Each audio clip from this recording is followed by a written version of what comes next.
I published my first video on Australian history on the 26th of January 2024, and I called it The Birth of Australia. It describes the expedition of the First Fleet and the earliest years of the colony at Port Jackson. I enjoyed making it so much that I decided to continue with Australian history and make a series on the colonial story. There are a few things about this history that caught my imagination and motivated me to keep going with it, and one was how interesting were its characters. One such character was John Batman. While researching the early days of Van Diemen's Land, I came across this man whose life ties together the histories of New South Wales, Van Diemen's Land and Victoria, an early example of a native-born British Australian who lived his life on a truly Australian scale. I had to know more, and it was with great pleasure that I put a lot of time and a lot of heart into studying his life story, and I published a video about him on the 1st of January 2025. My only regret is that in that video I mispronounced his name as Batman. At the time of making this video, on the 25th of January, I have, just a few hours ago, seen news that in Melbourne, a memorial to John Batman was attacked by vandals, toppled over and broken into multiple pieces. The vandals weren't only going after Batman. A Melbourne Anzac memorial and a Captain Cook statue in Sydney were also attacked. It's the vandalism of the Batman memorial, though, that caught my attention. It hurts. I won't deny it hurts me to see that. I spent a lot of time with this guy in my head, looking for as many details about the course of his life as I could get my hands on. He was a great character of colonial history. He set the pace of events in the foundation of Melbourne, among other adventures. I didn't make a hagiographic video. I included contemporary negative descriptions of his character, and I didn't insist that my viewers actually like him. I'd be happy to read alternative perspectives on his character and career, but to see his memorial wantonly destroyed, essentially to force him out of the public space in the city he founded, that upsets me. Now, the astute listener will have probably cottoned on to the fact that I am not an Australian. I am an Englishman. So you may question why I'd be so bothered, and I think that's fine to ask. I'll tell you why. First, while this vandalism is being done to coincide with Australia Day, it is actually part of an international attack on British and European heritage. It's not some self-contained act original to Melbourne or to Australia. From North America to England to Australia, vandalism, officially sanctioned or otherwise, has been in vogue for a few years.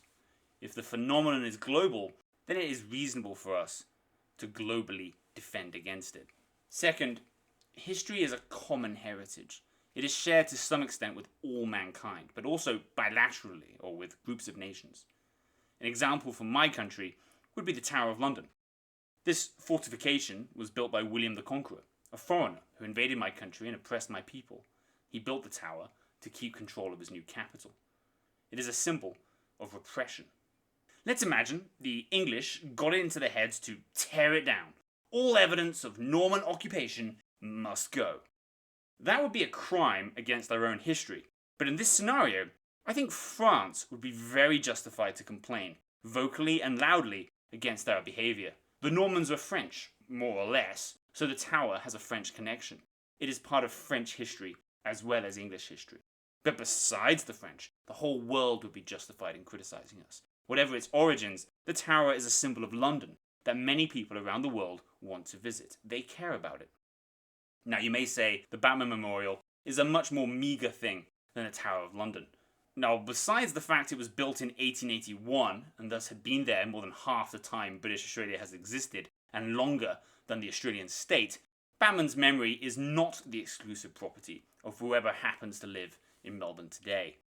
Batman was a native-born Australian. His parents were English. He worked inside and often for a British colonial regime.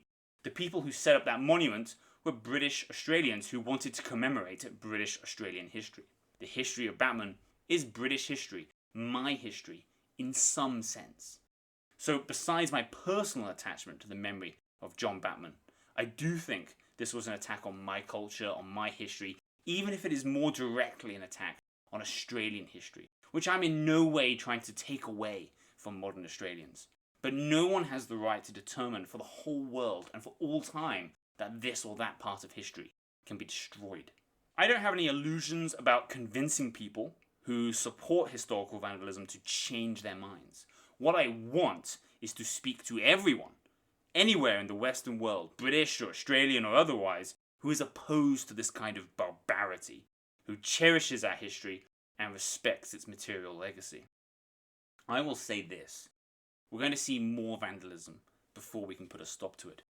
I expect far more impressive pieces of history than the Batman Memorial to be destroyed. There will be more renaming, more historical figures will drop off the mainstream histories, or their stories will be told only in a slanderously distorted way. So between this moment, when the authorities generally don't stand up for our historical legacy, and a future moment when we have a new establishment that is on the side of British and Australian and other Western people, we will have to build our monuments in our hearts. We must remember them. We must tell their stories. These are stories that belong to us, and so we have to tell them for ourselves, not allow them to be captured permanently by people who hate them and hate our culture.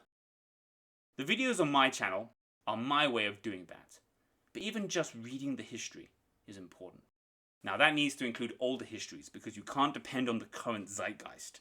The same society that vandalizes statues will vandalize the historical records in print too. There are modern historians that I admire, many of them in fact, but you have to get hold of older content too. And you know what? Australians are very lucky, because Australians have a really fantastic collection of literary records of their early colonial history. Just take the first settlement at Port Jackson, for example. You have an official record of Governor Arthur Phillip.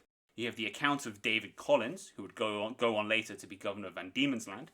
You have the unfortunately rather brief account of James Martin, a convict who would later escape Australia aboard a small boat.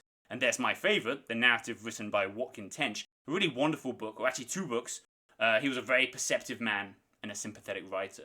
But there are more, just for the First Fleet, never mind accounts of Van Diemen's Land or Victoria, that I could recommend. By comparison, the founders of England, Hengist and Horsa, left no written record whatsoever, because they were illiterate barbarians. Being born modern, as Australia was, has its advantages. I'm currently working on videos about other colonial settings, but I'll be back to Australia in good time. I love Australian history. It really surprised me, actually, because I was expecting to do one video on it and move on. It's a unique national story, quite distinct from other parts of the British Empire. Taking convicts like John Batman's father, putting them in a place that geographically is like a whole other world from England, not just because it's far away, but because it's so different, and then seeing these people thrive and building a whole new country. It's one of the great tales of human history. Keep hold of it.